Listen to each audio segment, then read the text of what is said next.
This is where we are taking this turn, and right from here, Kisaju, this Shamim Gardens is right in front where you see those people. Yes. Great people, welcome to Shamim Gardens, courtesy of Gym Estates. Remember, these are 50 by 100 plots and right in the heart of Kisaju town. I usually tell you guys, after Kitengel, the best and the most developed area or town is Kisaju. All you need to do is to contact us. This is Kisaju, the Shamim Gardens. Remember, great people, Christmas Bonanza is here with us. And the best way to remember this Christmas is to invest in a plot. All you need to do is to come to Gym Estates or visit our website, and we will bring you for a free site visit. Karibuni sana. Yes, indeed, great people, that is the Christmas bonanza that you're just hearing up. Unaambiwa kwamba Christmas kuna mpango mzuri sana ndani ya Gym Estates. All you need to do is to come visit Gym Estates. Kuja pale Newton House Room 405, or even get to our social media right on Gym Estates. That's Facebook, Instagram, wapi, and we will show you this good Christmas bonanza. Unapata plot yako na only pesa tu ambayo ni mzuri sana. Taslim. Wacha nisiwaambie bei so that muende mkuje kwa page zetu. Lakini it's a beautiful afternoon right here, and I am seated right next to the only knight from America himself. Najua mmekuwa mnamgoja sana. Anaitwa nani?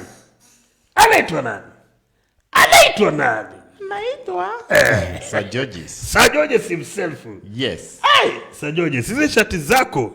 Hey. Who is doing you? Who is doing you your knees?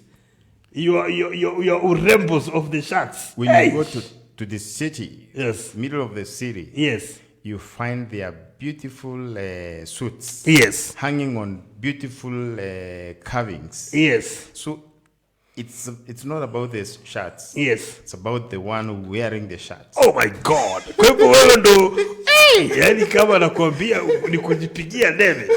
Unajipigia debe, nakwambia you no matter you are the only knight from America. You know what? Yes.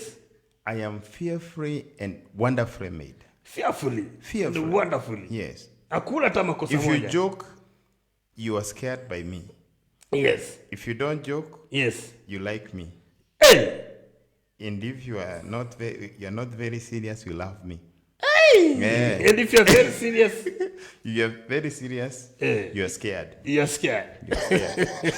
Sir Georges, nakwambia wewe kama ni kujipigia upato, wewe ni ule msee. Lakini mimi ile kitu nasema, when you look at my shirt, this one here is the same shirt that was worn by one Prince Harry right there in the city of Initwaje kidogo tuseme Michigan. Copenhagen, where cabbages originated. Prince Harry, Buckingham. Cabbages. Copenhagen is where cabbages originated. Huogo Sir Georges. Cabbages imetoka tu hapa Kiambu. Si tunanganye, tunajua. Wakenya tunajua cabbage na maviazi. The first seed. Yes. The first seed of cabbage. Yes. The first area where cabbages grew. Yes. Was Copenhagen. Hiyo ni ile cabbage ilikuja na mzungu bwana. Hiyo ni ile cabbage ilikuja na mzungu. Cabbage ziko tu nakwambia. Kwa hivyo unataka kusema babu ya babu ya babu ya babu. Babu ya babu ya babu ya baba. Upite ya babu wino. Babu ya babu ya babu. Wewe ndio wino. Alafu ufike babu ya babu ya babu wino ya babu. Ya baba. Ufike paka upite paka ya babu na mwamba. Upatane na babu yangu. Huyo babu yangu nataka kusema je kula cabbages. Alikula cabbages bana. Huyo cabbage ilikuwa. Yeye ile story ilikuwa nakwambia kwamba tunaletewa vitu na wazungu tukiambiwa tumeletewa, lakini wanatoa hapa. The youngest babu ni Owino. Yes. And the oldest ababu ni Omwamba.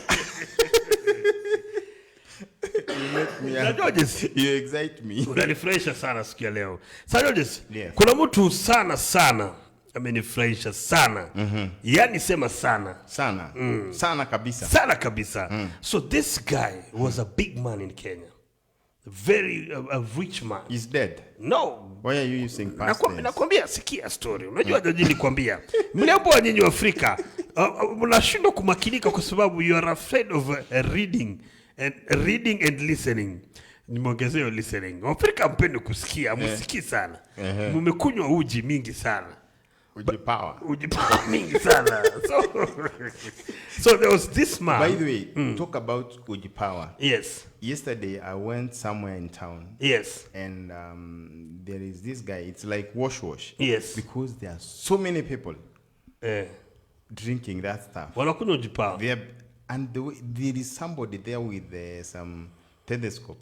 Yes. He's not a doctor, but he's trying to lay some gadgets on the chest. Yes. Then he tells you, go and take Uji power with this. You know, guys, there is some guys are making money. Let me say, guys are making money. This is Nairobi. Guys are making this money. Is Nairobi, guys are in Georges. business. Eh? This is Nairobi.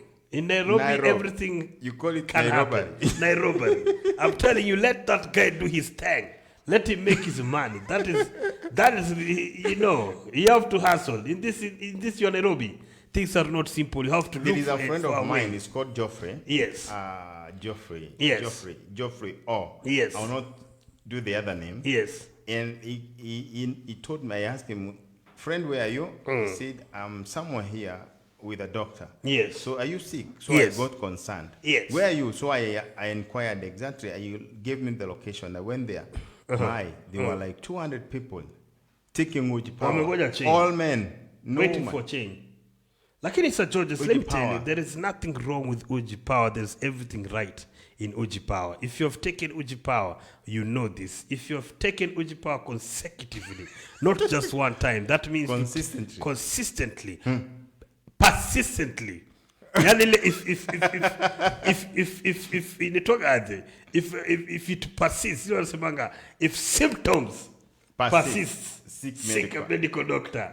Advice. Yes, if you take that Uji persistently and then symptoms persist and you seek a medical doctor, a night doctor, you'll know why people are taking Uji power like nobody's business.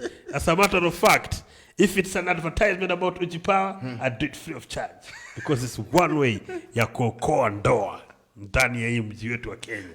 Na tukiongelea juu ya ndoa, like I was telling you, Sir Georges, yes. There's a man who has really, right now, he's trending everywhere because this guy was a big man in Kenya. And I'm talking big man in terms of his social status. He was a director of a certain bank in Kenya. For the sake of sitaki kupelekwa kwa EACC, si EACC netwaje, DCI. Wacha nisiseme ni banki gani. Unajua banki wako na pesa zote, hata kama ni zangu na zako. Bado wanajigamba ni zao. If somebody was an employee of Planet Gym, yes, that's a story. That's the status of that guy. He has been working in Planet Gym too. He will forever be once an employee. Ni sawa. So ni sawa. nobody can take you to because court I don't want to be, because sitaki kupelekwa haraka. Let me, wacha nijichunge. Kila mtu nakufa peke yake. Kila mtu nakufa peke yake. Yes. Sasa, this man, he was working in a big bank in Kenya. Yes. And he was married to a wife and had some kids. And they were together for a long time, for about 30 years in marriage. And it got to a point that the wife relocated from Kenya to another country. And this guy also followed the wife. And they went there, and the wife was staying in a different state, and him too. But somehow, some way, you know, mapenzi, mambo ya vitanda ni magumu. They found their way back to their matrimonial bed, and they started doing their thing together again. Now, recently, why the guy is trending is because right now the guy is in a prison. Prison? Yes, prison pale Connecticut. This guy is in prison in Connecticut. Oh, it's in USA? In USA. Okay. The guy. You know, this guy, so it came to the attention of the authority that this guy had hired a hitman to kill the wife. To kill the wife? Yes. And the plan was going to go down on February 28th to 3rd. January 28th, 2024 to February 3rd. 2024 in future. In future, they had planned in future.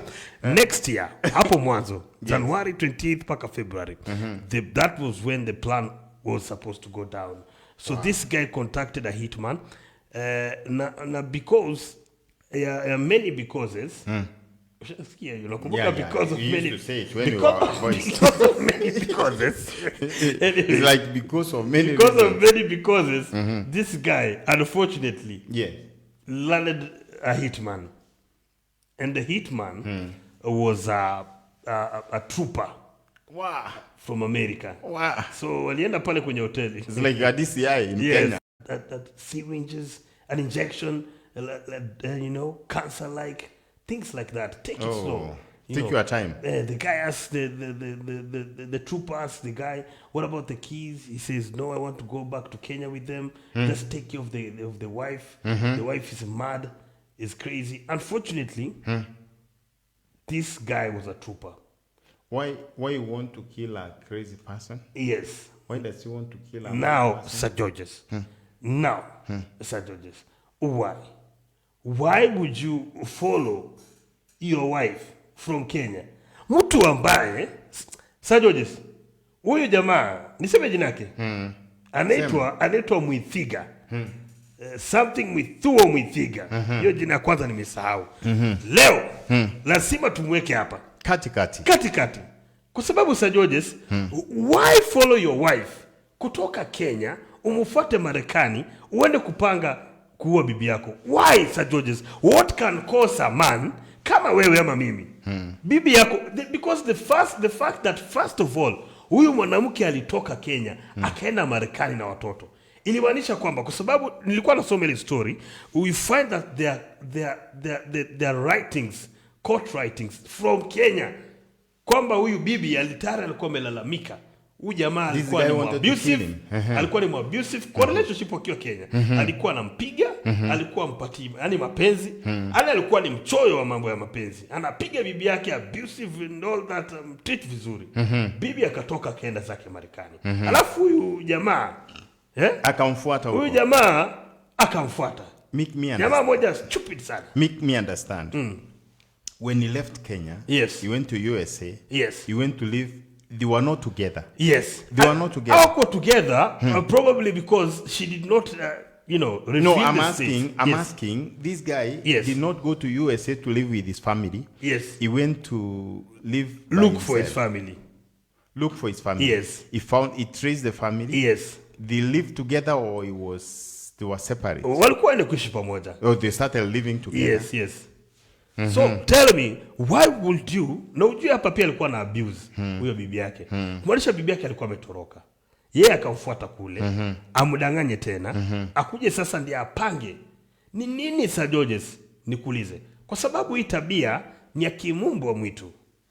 Unajua mumbu wa mwitu? Yaani mumbu wa mwitu, a fox. Hii tabia ni ya kifox. Ahuf. Hii tabia ni ya kihufu. Nini inaweza kufanya mwanaume afanye kitu kama hiyo, George? Ukiangalia wewe. There are many things that can cause that. Number one. There is mental sickness. Mental health. We talk of mental health. And most of the time we don't really get into details to finding out how do people who are mentally sick behave. So could be this guy was sick mentally. Then there is also the other thing could be that this guy suffers from they call it inferiority complex. That he was feeling. You see, some people will marry for a man. We are talking about this man now. Because also women can go to the same length. But what happens with some men is when you get a woman and you marry this woman, sometimes you feel you don't qualify to be the husband of that. Sir Georges, this girl's KCB. Oh my God! I just spilled the beans. It's okay. Allegedly. You see, allegedly. There is a difference between your social status and your inner feelings.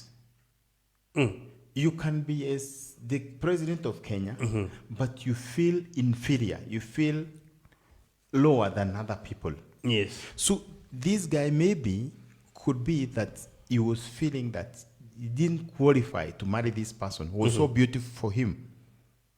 And so what happens with such guys, when they meet a woman standing with a man, talking to a man, another man, a cousin, a friend. You see, when you marry a woman, that does not make her your slave.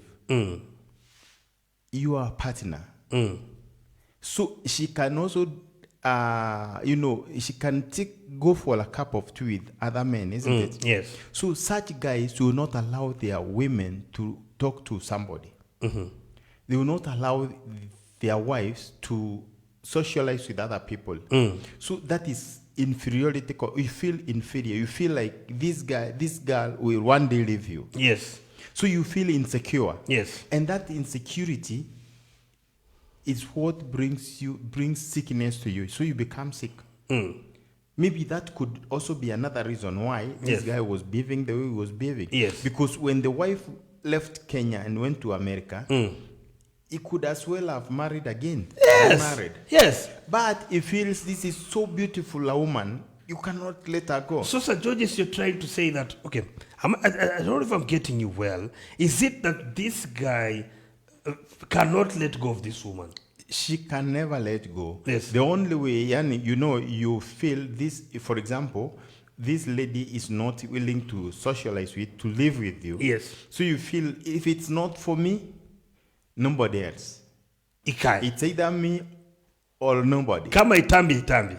Yes. So this guy could have been feeling that this woman is so beautiful for him, and so he can never get a match in his life. To a point, Sir Georges, you quit your job. Uende utoke hapa, uchukue ndege, uende ukae mahali. Ukae tu, ukingoja, Sir Georges. Unasema this is a ugonjwa kubwa. Yeah, it's madness. Ya kuzaliwa. I see. Si ya kuzaliwa. It's ugonjwa kuzaliwa. It's mental. Sometimes I see it could be mental health. But if it's mental anyway. But when you have to trace it, because mental health. Yes.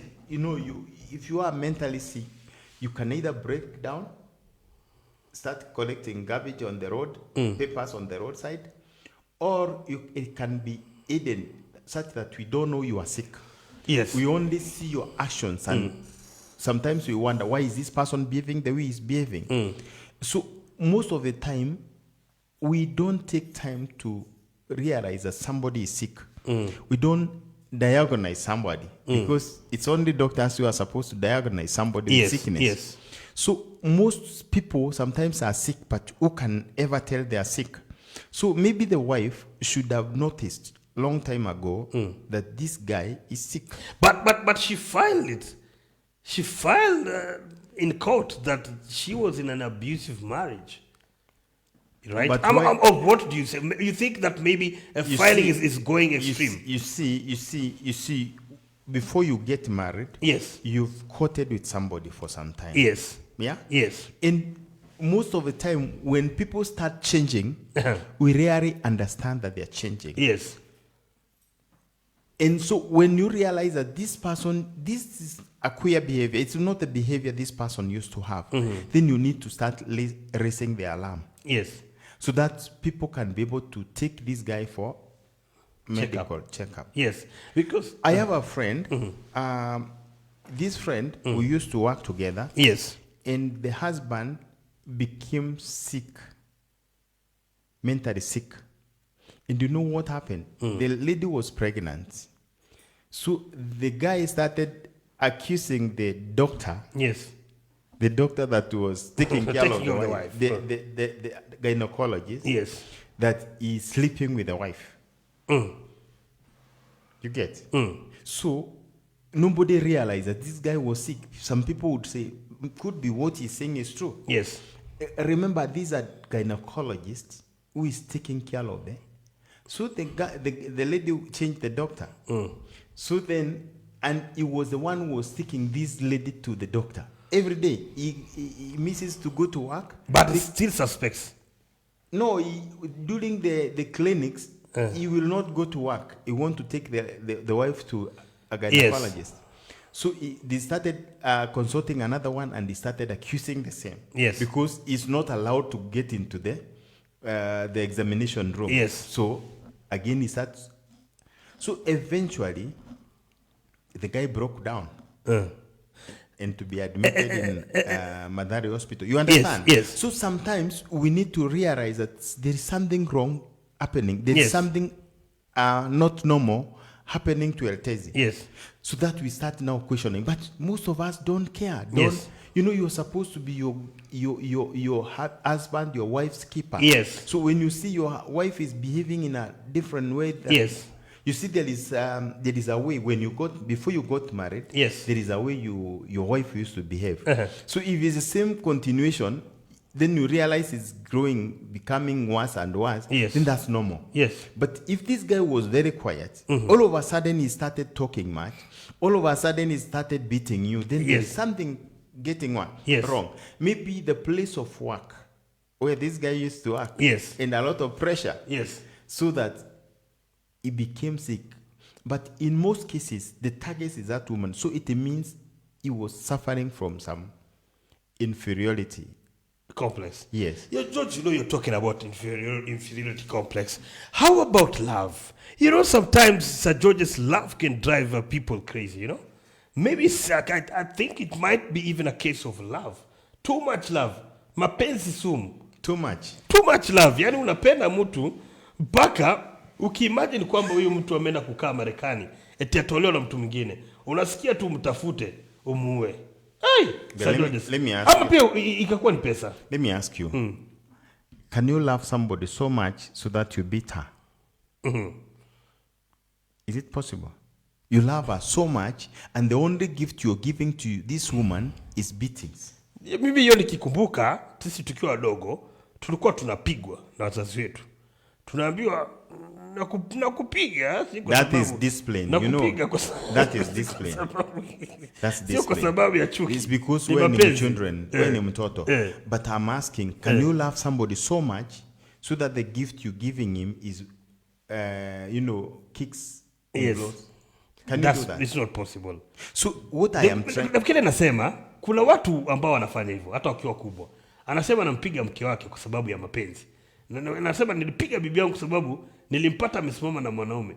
Na huyo mwanaume angekula, angepita na yeye, angeharibu boma yetu. Lakini ni hatia. Sio kitu ni hatia kabisa. No, you see, that's why I'm saying, yes, when you're married to somebody, Ndio. doesn't mean this is your slave. Yes. It's your partner. Yes. You are 50-50. Ambaye anafaa kuwa free. You are 50-50 rights. Yes.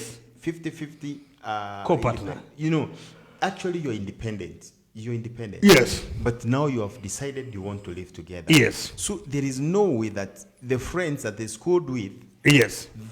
they cannot fellowship together. Yes. That this lady cannot go to church and Yes. talk to the members of that church. Yes. When you go to church, you want this lady to live as quickly as possible. Yes. That is sickness. Lakini Sir George, tukikwamia hapo. That is sickness. No, kuna kukwamia hapo, kuna watu wengine kuna ugonjwa kidogo iko pale, but there's some let me go like ladies. There are some ladies who you give them that chance. Mimi niliona jamaa juzi amekaa na demu yake. Na nikakuwa nimeona jamaa mwingine ameingia. Na ule dem alitoka kwa chali yake, akakuja akahago jamaa. Akampiga bonge la hug. The lady came and hugged the other guy. Paka chali yake pale anamwangalia, inabidi ashike simu. Unajua simu unaweza kujifanya uko busy. Akaanza kufinya simu sana. Kwa sababu the lady stayed there and I overheard the lady, squeeze tangu tuachane mazee, unajifanya wizi hata nisalimia, hata kunihagu na nihagu kama wewe ni mtu mgeni nini. That's what the lady was telling the other guy.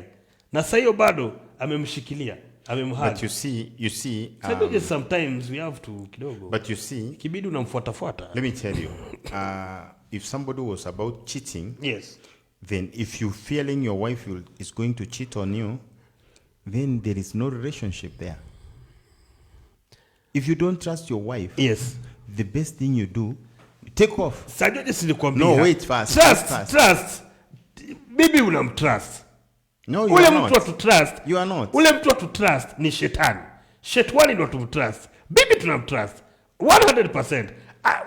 Wewe jamaa la trust, bibi ni yangu. Haiwezi niwachilia. 100% trust. But shetani anaweza kuingililia hapo. Huyo ndo atule imani naye. Akafanya bibi yangu adili. Alege. But you see what happens is, number one, if you trust yourself, you trust your wife. If you don't trust yourself, You don't trust your you wife. don't trust your wife. Let me tell you, it's very hard to steal from a thief. Impossible. Yes. So thieves know how to protect their property. So if you see somebody who is very sensitive to thieves, that guy is a thief. Yes. If you're so sensitive to your wife, Yes. it means you are a cheater. Yes. You cheat. Let me tell you two signs that I always look at when I know when you should look at when you want to know your wife or your husband is cheating on you. Yes. One is that this guy will never trust you. Yeah. Number two, this guy will always talk to you like you are queen. They can even kneel before you. Yes. Whoa, sweetie. Oh, la la la la la. Sweetie. You see, he's trying to cover something. Or she's trying to cover something. Yes. So, if you are my wife, I will not glorify you like you are an angel. Yeah, you know. I will not try to show people that you are the only one that exists on this planet. You are my wife. So, you are actually me. So, there is nothing so special about you, because you and me, Yes. we are one. Yes. So I don't react like you have just come from another planet. Yes. You understand? Because you are me. So if you find that somebody is not trusting, Yes. I mean, it's not allowing you to interact with your peers, Yes. then that guy is also a cheater. He cheats on you. Yes. Yes. Hiyo ndio tabia yake. Yes. By the way, guys, right there at home was watching Kati right now. Comment there. Tell us, what do you think is driving this guy? That you come from Kenya, go all the way to America to follow your wife, only to plan an execution date, an execution plan of how you're going to take your life, take the life of your wife. Sir Georges, this guy has been charged with a litany of cases. Ameambiwa kwamba kutakuwa na criminal offense, amefanya crime. Kuna hiyo ya kwamba ameplan kucommit murder. Yes. Na kuna ile alikuwa anaenda kucommit. Sijui kuna kama kesi tatu. Kuna kama kesi tatu. Yeah. Amekewa ujamaa. Na kaambiwa kwanza. Bond ni $5 million. Na hata akitoa bond, ndio apewe bond, lazima apeane passport na aekewe tracker na kuwe under house arrest. Na unajua hiyo 5 million huyu jamaa alikuwa amepatiana pesa ngapi? Ndio bibi yake auliwe. $400 only. Hiyo ndio ile pesa alikuwa ametoa. Akasema bibi yangu muue, ndio hii $400. No, that one is a criminal. A criminal who ought to belong to where he is. Yes. Because you have no rights whatsoever Yes. to take the life of somebody else. Yes. You know, this, even in Kenya, it's quite common. Yes. It's quite common. You have seen people killing one another just because of they have properties. Yes. And you want to have the property. I mean, property, you have it today, tomorrow it's gone. Yes. You know, so people don't care about others. Yes. I mean, if you have married somebody, you're married to somebody. Yes. Why do you want to take the life of that person? It's the mother of your kids. Even if you differed 100%, you don't want to see one another. Why do you want to take the life of the mother of your kids? Yes. And you know what they will do? They will kill you, and then they will say that they will tell your kids, your father or your mother went to be with the Lord. So sad. So sad. Sir Georges, why is but why is this happening in this rate, sir? Very, very rampant, sana. What is wrong? I think what's up in the it's society? A culture, it's a culture that is entrenching in the community, Yes. the Kenyan community, where people think if you differ, you have no right to live. You have no right to be here on earth. Yes. You see, like I normally like reading literature from America. Then when you differ, if you cannot live with one another, you divorce. and divorce is acceptable. Yeah, it's not acceptable. Our communities don't accept a divorce. Yes. If you get divorced, if a woman is divorced, no man want to marry that woman. In America, you can divorce 10 times and get married 10 times. And they say, my fifth husband. Yes. Proudly. Yes. They meet and buy one another a cup of coffee. Yes. Say, this is my fifth husband. Was my fifth husband. Yes. Yes. Na sasa yako kwa ya 10. Ako ya 10 mimi. Wewe ni mtu ako na kiburi ya mapenzi. So in other words, what we are lacking here in Kenya, even divorce, the courts make the divorce impossible. Number one. I don't know why it's so made impossible. Yes. To have a divorce. Yes. Today you cannot walk in court and within 3-4 months you are divorced. So that's what is resulting into killing. Yes. Because if, for example, you swore and said, till death do us part. Yes. So it's only death that can make you part. I Yes. think that concept in our minds is very wrong. Yes. Now, the churches should maybe look for another way of swearing in people. The government should look for another till, instead of saying till death do us part, you can say till love He's gone. gone. It's finished. You understand what I'm saying? Because Yes. if it's death, then that's why people are killing one another. For real. Yes. George, I got you on that.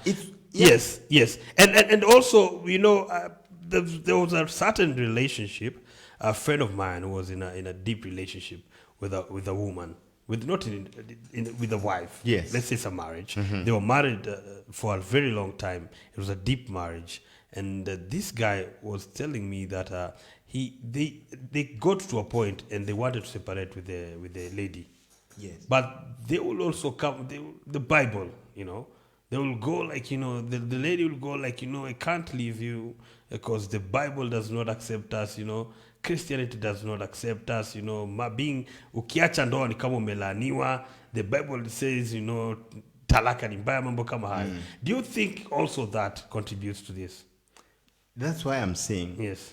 call it the Bible. Yes. Call it the laws of Kenya. Yes. Because the law of Kenya Because you can't change allows the us Bible. to swear. You swear. Yes. That till death makes us part. Yes. Till death do us part. Yes. So how do you expect people to do it? To separate? Yes. It's only through death. Through death. So if natural death that does not come, you induce it. Because by there's a judges, and I don't know if our director has that video, but they probably show it in the next show. There was a man also again in America. Unajua wanasema huko Africa, America hii kitu imeshika. Haki ya nani? There was a man, Sir Georges, I saw trying to run down, not even trying. The guy absolutely ran down his wife with a car. And hata hiyo run down is not as disturbing as the action of this guy going after the wife. Yani aliingia kwa gari, akaanza kufukuza bibi. Bibi anakimbia, anaingia paka kwa, trying to take, corners. Anaingia paka kwa jirani, jamaa kwa na gari. Paka eventually bibi akafika mahali, hakuna mahali, there's nowhere to go. And this guy ran down the wife. There's something wrong with our society. Ni shetani ameingilia dunia. I think it's lack of talking. If, for example, you feel somebody's got into your nerves, completely gotten into your nerves, yes, it's good for you to let that person know that you no longer want to live with that person. Because as long as you continue fighting from the same house, same kitchen, same sitting room, one of you must go. One must go. Yes. So I think it's good to be real. Yes. We pretend a lot. If you are a chairman of the church committee, in the church you are the elder. Yes. You want everybody to believe that you are a righteous person. So we pretend a lot. And that is what is bringing in this killing. Yes. Let's know that life is yours. Yes. So don't interfere with other people's life. Don't kill somebody. If you feel you cannot live with somebody, why do you continue? Why do you want to kill that person? Yes. You see, I said it's because, you see, the Bible does not allow that. Yes. By the Bible does not. Yes. The Bible does not say that you cannot marry. Yes. You know that. Yes. Remarry. Yes. You know that. Bible. I have never read where Bible says that. Yes. So I think it's Paul who said, if you aspire Yes. to be a Yes. deacon, Yes. you must be man of one wife. Yes. But now what those guys who aspire to be, Yes. sometimes they will have chungwas, you know, because you want to remain as the leader of the church, you want to remain as the pastor of the church, Yes. and at the same time you want to play harlot. Yes. Yes. Sir Georges, there is a rot in our society. There is a rot, without a doubt. Yes. Without a doubt. Because Sir Georges, this thing, ukiamuka usiku na mchana, hata wacha ndoa, hata university, imeshika sana. Juzi niliona, sijui ilikuwa ni Kisii ama ilikuwa ni wapi.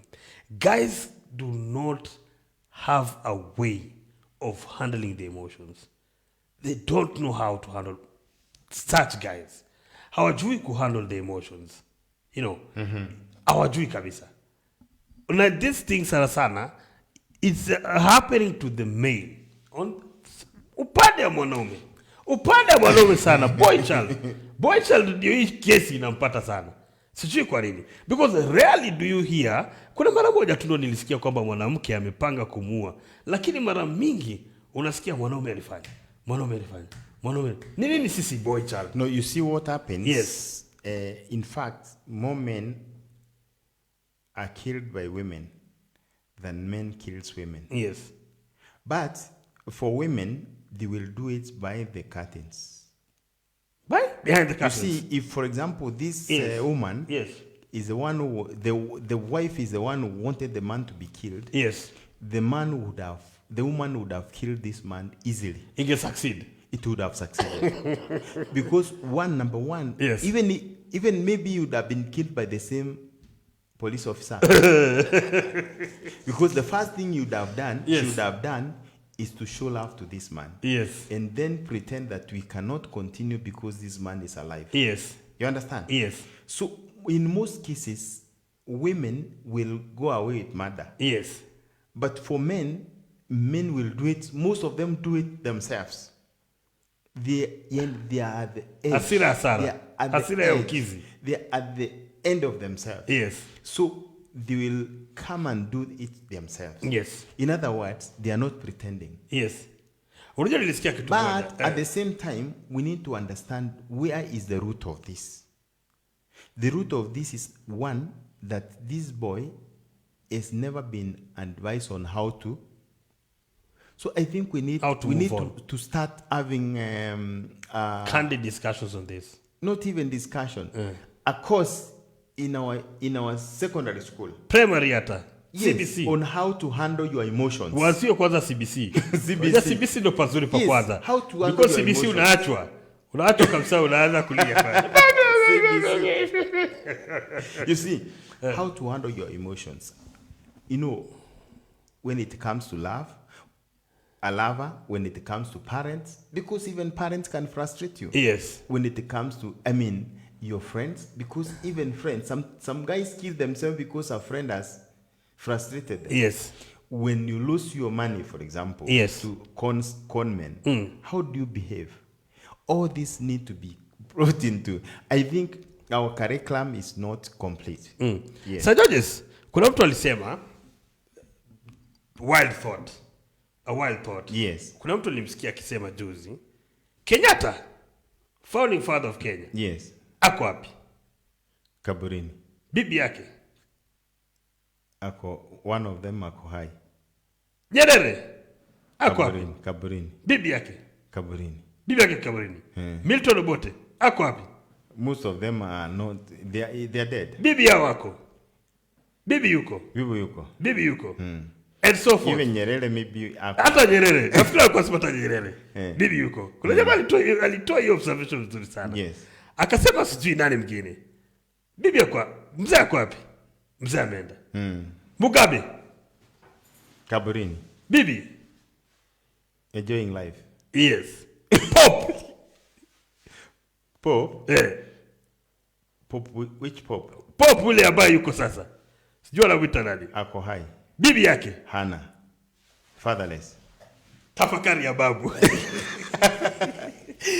Sajojis, you're saying that now as a society, it is time that we come and have this right from even CBC.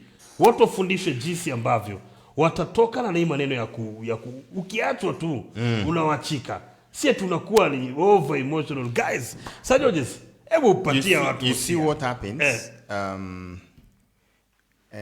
I think those who draw curriculum, yes, they don't look at where the problem, because we are supposed to be learning every day about what is happening in the community and be able to, because why do we have so many people in prison? Yes.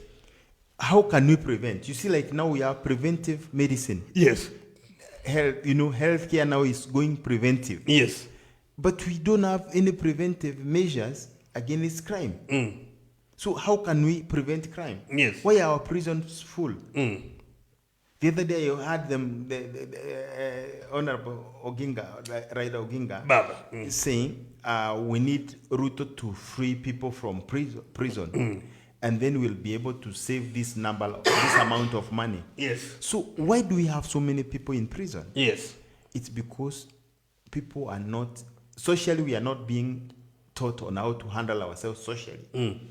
You see, so we are just taught about geography. Imagine we are taught about history of America, geography of America. But what is eating me in my heart is not in curriculum. Unafundishwa mpaka story ya Alibaba and the 40 thieves. Unashangata kusaidia wapi?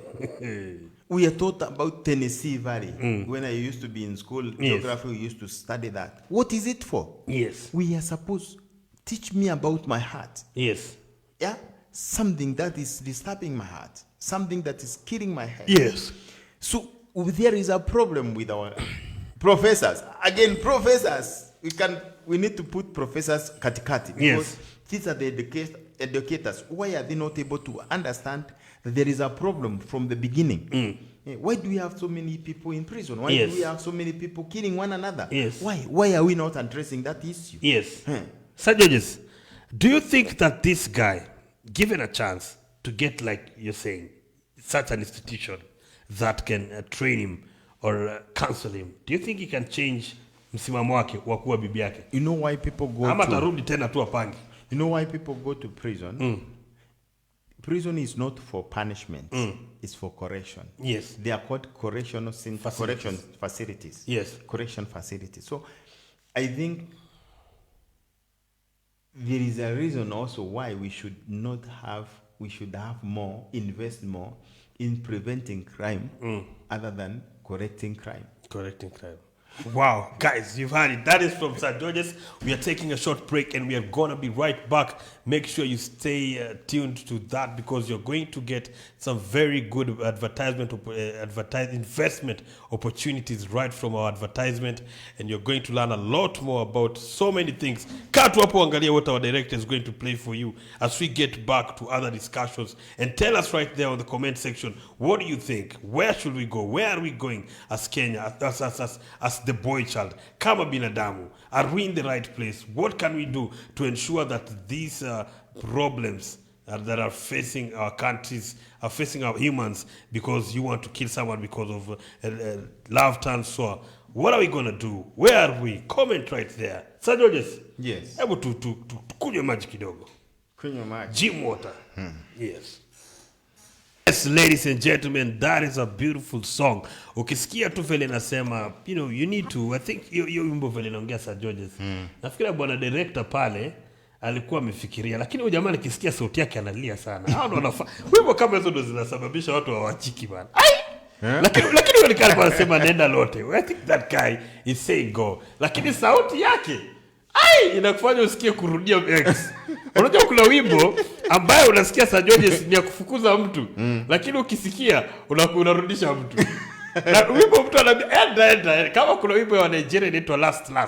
Anasema last is complaining, telling you just go. Lakini ukisikia ni kama ambaye anamwambia rudi tena. Sasa huyo jamaa sauti yake bwana pana. Inafaa wimbo kama unaambia mtu enda. Sajojes. Yes. Sajojes. Kuna kitu imekuwa changamoto sana kwa hii dunia yetu ya Kenya. Unajua dunia ni pali huko. Hata paka kwa hii dunia yetu ya Kitengela. Kuna kitu ambayo imekuwa sana, imeshika sana. Kuna mtu wa Mungu. Kuna mtu wa Mungu. Juzi alikuwa amesikia kuna hitaji ya maombi. Na akamconsult mtu mwingine wa Mungu, mtu mwenzake wa Mungu. Kamwambia nasikia kuomba. Kuomba sana, si kuomba kidogo. Kuomba sana. Unajua kuna kuomba kidogo na kuna kuomba, yani muombe mpaka maombi ifikie Mwenyezi Mungu. Yes. Akamwambia vile dada mwingine pia. Dada pia walikuwa ni 2 men and 1 lady. Ambia lady, nasikia tu maombi. Pige maombi. Jamaa watatu wakaenda. Wakakomboa hoteli. Kufanya maombi kwa hoteli. Mtaa wa Eldoret. Wakaanza kupiga maombi. Wakatwala maombi. Wiki kaisha. Wiki 2 kaisha. Wiki 3 ikaisha. Wiki 4 ikaendelea. Ikifika pale, bili kafika 370,000. Ikakuwa ni shida kulipa. Hiyo bili ndio imefanya tujue kulikuwa na hayo maombi. Prayer warrior. Unaona? Yes. Sasa pale kumetokea jamaa mmoja anasema prayer warrior. Huyu prayer warrior wanaitana ma prayer warrior. 2 men na bibi yangu. Yes. Walikuwa wanafanya nini siku hizo zote? Jamaa ametoka amefura kichwa, amevimba kichwa, mishipa yote inaonekana, ametoa makucha. So unajua mwanaume akisikia mambo imeleta shida, amekasirika. Anauliza prayer warrior. Huyu prayer warrior, bibi yangu, why is my wife a prayer warrior? Imefika step paka wanaenda na watu wa Mungu. Wao hata si mmoja, wawili. Wanakaa kwa hoteli. Wanakaa mwezi mzima. Wanafanya kile walifanya. Siyasemekana ni maombi. Lakini why is this happening? Georgie, prayer warrior. Why ama at what point does the prayer warrior ama prayer partner, kwa sababu pia kuna prayer partner, yes, ambaye amekuwa ni partner wa maombi. Yes. Na ukipata hao, unapata mtu tu, ukipata dem na chari, unamuuliza who's that? It's my prayer partner. It's my prayer partner. Yes. It's my prayer partner. Yes. Na imekuwa ni sengine ni tatizo kwa community yetu ama kwa society. Maana watu wanasema hao ma prayer partner ndo wanaenda kufanya vitu ambazo haviongeleki katika community. Prayer partner. Sir Georges, you're putting me into a dilemma. Ushawahi kuwa na prayer partner? So many. Even now I have so many. Some of them are women, yes, others are men. Yes. You know, I'll start by quoting a scripture. Yes. Bible says, yes, that to the righteous, all things are righteous. Yes. To the righteous, all things are righteous. Sir Georges, I don't want you to start interpreting. Yes. Because you tell me Jesus made turn water into wine. The way I'm seeing you. But Bible says that to the righteous, all things are righteous. And the opposite also happens. So it's very easy, yes, to say somebody, yes, is praying with a woman, and so you are not seeing the prayer, you are seeing the opposite. What makes you think, yes, I cannot spend a night? Why was it 347,000, for example? Yes. You said 47,000. 47,000. Yes. Maybe each one of them in a room, because is it food that we are eating? Wanakula. Is it food? Hapana. What was it? Kuna hoteli ndio ukilala hivi siku moja. Hey! You understand what I'm saying? Yes. Maybe each one of them in a room. And you don't need a month, yes, to do what you're imagining. You don't need a month. You even don't need 1 hour. Yeah?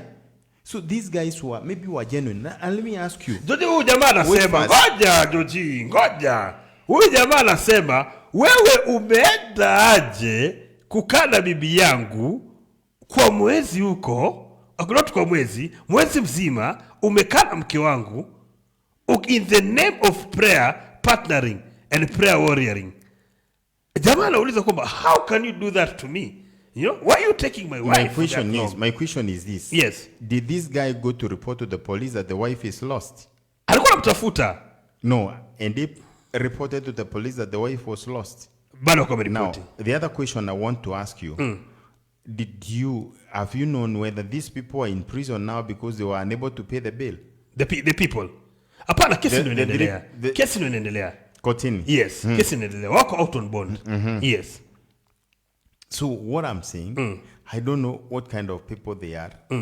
They're prayer warriors, but we are getting it from there now. What I'm saying is this, unless otherwise, it's possible to go to a prayer place with women and men, and they are praying.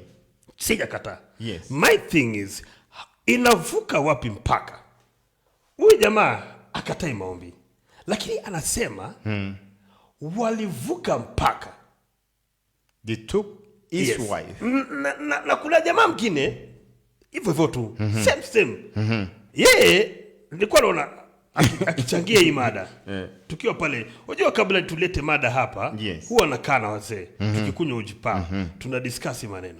Nikaambia wazee story. Jamaa mmoja pale akatokea akasema, bibi yangu. Unaona?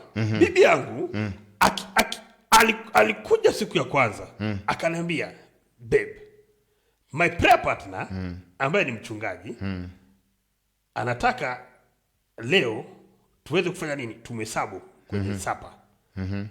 Prayer partner akakuja. Akampatia sapa. Wakakula, wakacheka, asante sana. Wakaombea nyumba, wakaombea nyumba, wakatakaza nyumba. Nyumba ikakuwa peupe kama pamba. After some time, bibi akakuja akamwambia, jamaa akakuja, jana kwa base. Jamaa akakuja. Akakuja home akapata chapati zinapikwa. Makizende zinasukumwa. Zinasukumwa. Akatulia pale home. Akaenda akavua kama mimi hivi, akavua shati, chapati is always you know, it's a honorable food. It's honorable food. It's an event. Akaenda akatoa shati ili akarelax na towel. Yani unajua mama apate morale ya kupika chapati. Yes. Akakaa kadozi. Kuamka akapata wifi yuko. Kuingia hivi kitchen anakuta hakuna chapati. Sawa kama bibi yuko, unaweza ni sawa atarudi. Lakini hakuna chapati. Jamaa akacheka, chapati zimeenda wapi? Bibi akarudi. Akamwambia, babe, what's up man? Bibi akamwambia, babe, prayer partner. Alikuwa amenipikia machapo. Nataka kupikia machapo.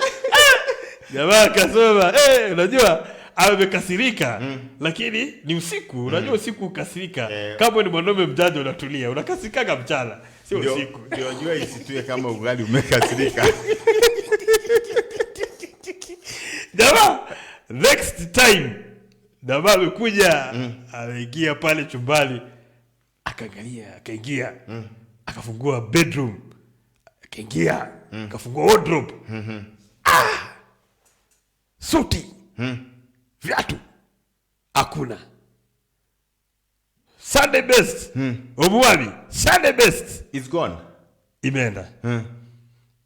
Jamaa akakasirika, akanyamaza. Unajua sasa yeye pia anajishuku kwani hizi nguo zangu zilienda wapi nini? Nataka kuambia wife kwanza. Anaweza kuwa yeye pia alienda maskani zake akawacha, akarudi na mpya. Sasa wengine wanaume vile Ruto alikuwa anasema mambo ya wazee wengine ni ngumu sana. Jamaa anapiga mtaa hivi, ametokea kwa prayer partner. Piga ile suti yake na viatu yake. Ndio nakwambia Sir Georges. Point gani ndio tunasema kwamba hiki tumevuka mpaka? What is the point gani? We are having a problem. A big problem. Yes. Big fat problem. Yes. Because what's happening, we have some men of God. Yes. I'll put them in quotes, not even in quotes, in blankets. Yes. Who are immature. Yes. who don't know what they are doing, because there is wisdom that you're supposed to apply in life. Yes. Life is all about wisdom. You cannot just live Yes. like a donkey, Yes. like a monkey, without thinking and interpreting the situation. Yes. You cannot seek somebody's wife, like this guy who went with somebody's wife in an hotel, Yes. and stay with this woman for 1 full month. Yes. You can't do that. You can't. Ndio. You can't carry somebody's daughter. You can't carry if you can't carry somebody's daughter, then it's even worse. It's even immoral. Yes. To carry somebody's wife. Yes. Because what are you going to pray with somebody's wife? Yes. Where are the kids? The children for this mama? Who's taking care of them? There are responsibilities that comes with a family. Excuse me, sorry. When you get married, Yeah. you have to, give up on some Situations. not even situations, some Tabias. some of your Manenos. your manenos, Majabos. some of the things that you like. There is no way you'll go, for example, for an outing at night, day out. There is no you'll go and spend outside there and come to your house in the morning. That's not, their responsibility. So I think there is some immaturity Yes. in the ministry. And this is coming because most pastors, as I said the other day, have no mentors. If you have no mentor, you're not able to understand things, even things of God. You can't. Unafanya tu vitu vile unataka. Yes. Kiolelo-lela. So we were asking, where are the boundaries? The boundaries is that somebody's wife is not your wife. If you want to partner with your wife for prayers. By the way. Yes. By the way. Sir Georges, na hii mambo tunaweza vipi, or let me ask, where are the red flags? Itafika point gani? Kwa sababu Sir Georges, mimi ni mtu namuogopa Mungu. Na wakati unasema prayer, bibi yangu aseme prayer partner, naangalia naona, hii ni mambo ya Mungu. Sitaki nije nikajiekea laana. But what are the red flags? Itafika point gani mtu aanze kuangalia kwamba huyu jamaa ni mwimachua, ama huyu prayer partner ana intention baya? Do you know, in most homes now in Kenya, Yes, the man of the house has no honor, but the man of God. Eti nini? In most homes, most families, the man of the home, the owner of the father of the home, has no honor like the one that is given to the man of God. And that's where I'm saying, True. These men of God have a problem. True. Because you don't allow somebody's wife to honor you so much so that the man of the house, the husband, the woman does not honor that. Yes. Now, there is one guy from my village. Yes. When Mo used to visit, President Mo Yes. used to visit the villages. This woman came and danced for the president. He danced for the president, and the guy was, the owner, the husband was not happy. Because anytime he tells the wife to dance with him, he does not dance. So that night he went and closed the door and said, you have to dance for me today. There is no way you'll be dancing for people and you don't dance for me. Okay. And the woman went to dance. Dance for me, not for anybody else, for me. Nyangua kiuno. For me. Unajua, wacha nikwambie Sir Georges. Unakumbuka ule mzee huko kwetu Pwani? Ule mzee wa Pwani. Wala ni twaga baba. Bijeledi. Yes. Unakumbuka? Yes. Unajua jamaa vile kulienda kwamba huyo jamaa alishangaa. Nasikia Raila alikuwa anakuja mtaani. Sasa yeye anashangaa. Bibi yake akatoka pale ile kwenda kujiandaa. Akaenda anashangaa sasa, anaambiwa bibi anamwambia kesho sipo bwana, sipo mimi, kesho ni muda zangu pale. Mzee anamuuliza nitafanyaje bwana, nitafanyaje? Na utajitreat, utajipikia, utajifanya kila kitu. Akamwambia kwa nini? Akamwambia kesho bwana ni baba anakuja. Oh, that was the reason. Hiyo ndio ilikuwa reason.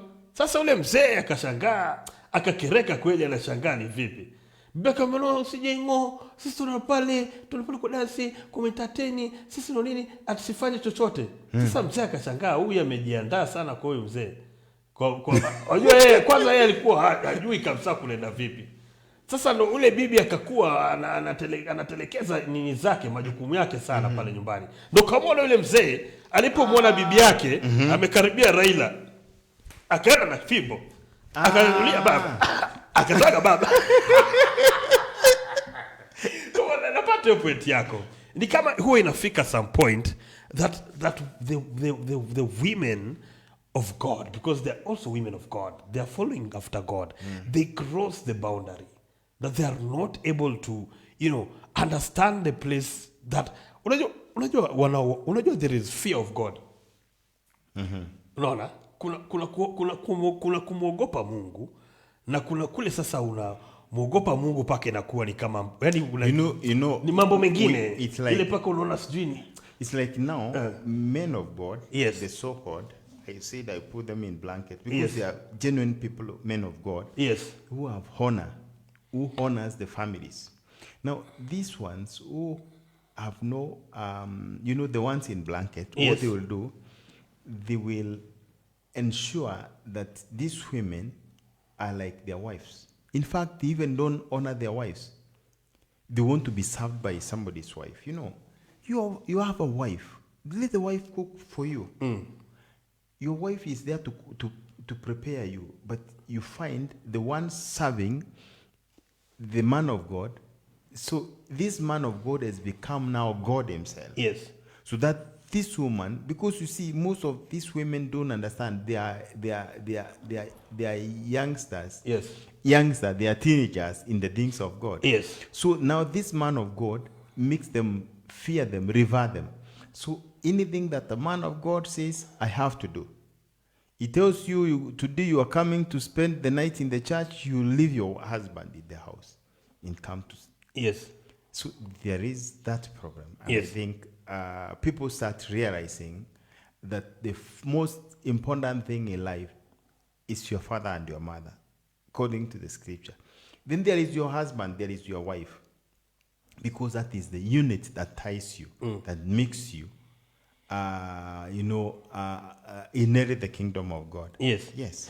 Guys who are watching us, make sure that you comment down there. Tell us your experience. Tuambie ume-experience nini. Kama ume-experience issue kama hii, utuambie what's going on, what has happened pale katika area yenu, ikifikia maneno ya prayer partner yenye imefanya maybe nzuri na mama maybe yenye umeona ni mbaya. We are here to continue with this conversation. Sir Georges,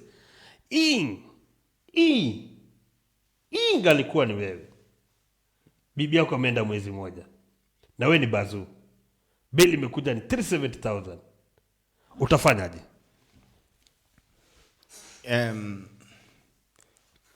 But don't you think there is something wrong yes. somewhere? Because I will not pay that bill for sure. Utalipa bill? I won't. Utachapa watoto wako jujia ya lili akae pale ndani. No, I won't pay the bill. Because you know also, if they are genuinely praying, yes, God will pay the bill for them. Yes. He will. One time. He will. One time. Yes. There is this pastor. Yes. That was in USA. He went and said, if you give to God $10,000, yes, God will give you 10%. Yes. Yes, you will increase it tenfold. Yes. And there are real businessmen in this world. Yes. One guy listened and said, if I give $10,000, God will give me 10%, tenfold. Yes. So he said by 10 times 10. That is $100,000. $100,000. Yes. So he said, this one is worth the waiting even. And he said, before 6 months are over. Yes. So he said, this is worth the waiting. So he gave $10,000. So he waited 7 months, nothing doing. Ilipita ile month. Yes, Ilipita. nothing doing. So he decided, now I am going to commit this man to, he recorded the preaching. Yes. He said, I'm going to commit this guy to civil jail. Yes. He went to court. Yeah? And so, and there were headlines on the newspaper. Yes. That the man of God has been sued Yes. for lying to a man. Yes. That if he does $10,000, Yes. you will get 100,000. tenfold. Yes. So when the case was ongoing, Yes. a man read it in the newspaper and he said, only $100,000. This is what is making this man go to court. So he wrote a check and took it to court. It's true. That's a true story. He took it to court. He took the $100,000. Yes. Took it to court and said, pay that guy, let him leave the man of God alone. Yes. Yeah. Tell him So God you has see, paid. God paid. Yes. The money was multiplied. So Sir Georges, if it was you, unasema hii bill ingekuwa shida sana kulipa. I think I would need a touch of God. Yes. I would need to go, when I'm sleeping, God to come and shake me very hard for me to pay that bill. And would you, if you had There are so many reasons why I would do that. Yes. Because in this country, there are so many prayer centers. Yes. Pastors have built prayer centers, prayer mountains, where people can go and pray and you're paying. So why are you going to a hotel room for prayer? Yes. You understand? There are so many question marks. I don't want to get there. But there are so many question marks. Yes. Why an hotel room? Why? Why a 5-star hotel? Yeah? Why? How did it come to this? It must be a classy hotel. You understand? Yes, so exactly. there are so many question marks that are coming to my head. Yes. And I really don't know how to talk about it because we could be talking about things. Maybe these guys were serious in prayer. Yes. And I said, if they were serious in prayer, God is going to raise the bail. He will do it. By the way, he will do Yes, it. he will do it. Yes. Kwa sababu tayari washatokea kwa gazeti. He will do it. Pengine wa Kenya, Kenyans can decide to do something for No, them. not Kenyan. God, yes. Using Kenyans. He doesn't have to use Kenyans. He can use even people from DRC. He can use any. Yes. God can, if they were genuine. Yes. Then God will do it. Yes. Yes. So Sir Georges, in this time, ni sawa kabisa kuwa na prayer partner, prayer warrior, but Yes, limit. but you need to know Limit. the limit. You need to know. Don't the cross the limits. boundaries. Yes. At least keep it prayer. Keep it prayerish. Yes. Don't go. Don't go beyond the limits. Ladies and gentlemen, that was a very good discussion right here on Kati Show. And we are going to leave it right there. Is it? Yes. Yes. You guys can go ahead, comment on the comment section. Tell us how you're feeling. Utafanya nini ingekuwa wewe? Umepata bibi yako ameshikwa kwa sababu alikuwa ameenda prayer meeting for almost a month. Na hata huko unajua, what will you do? Where will you place your judgment? Kwa sababu unajua tunaambiaga where would I begin? Where would you begin? Surely. Where? Yes, that was me, El Tazy, and Sir Georges mwenyewe ndani ya Planet G, where everything is green.